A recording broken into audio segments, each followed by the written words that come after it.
ఏ cricket అంటే మన దేశంలోనే పో.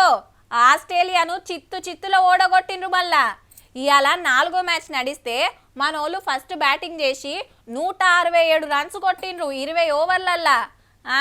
ఇక ఇలా ఓడిపోయినట్టే అనుకున్నారు.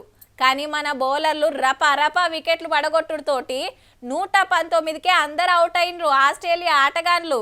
ఇగేముంది 48 రన్ల తేడాతోటి గెలిచినాం. ఇక ఎల్లుండి ఫైనల్ మ్యాచ్. కానీ ఇప్పుడు చెప్పుకునేది ప్రపంచ కప్పు తెచ్చిన లేడీ ప్లేయర్ల గురించి. అబ్బా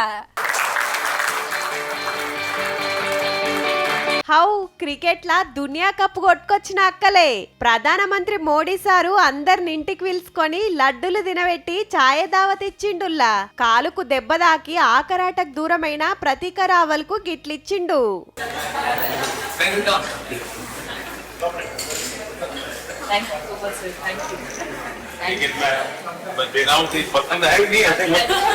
మంచిగా కేక్ కట్ చేసి సంబురాలు చేసుకున్నారు. ప్లేయర్లు సంతకాలు చేసిన నమో నెంబర్ 1 అంగిని ప్రధానమంత్రికి గిఫ్ట్ ఇచ్చిండ్రు. ఇక ప్రపంచ కప్పులో ఒక్కొక్కల ఆట గురించి సార్ అడుగుడు మనోళ్ళు చెప్పుడు.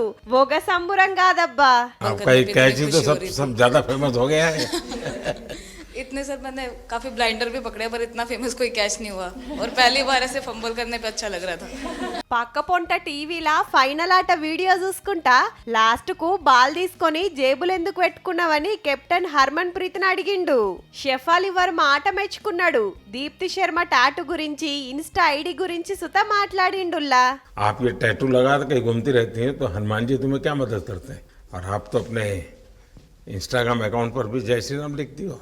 जी उस पे भी लिखा हुआ है. हाँ जी. మూనం పెట్టి 3 మ్యాచ్ల్లో ఓడిపోయినప్పుడు గీలేం గెలుస్తారని ఎడ్డిచ్చినా పట్టుబట్టి జట్టు గట్టి కప్పు తెచ్చిండ్రని తారీఫ్ చేసిండు మోడీ సారు. పడుసోళ్ళు ఆడవిల్లలు ఫిట్నెస్ మీద నజరుంచాలని ఫిట్ ఇండియా కార్యాన్ని ముంగడికి తీసుకుపోవాలని ఆవాదిస్తే సరే అన్నారు అక్కలంతా. అటెన్క రాష్ట్రపతి ముర్ము మేడాన్ని కలిసిండ్రు. దునియా కప్పు కొట్టి చరిత్రను మార్చేసిండ్రు.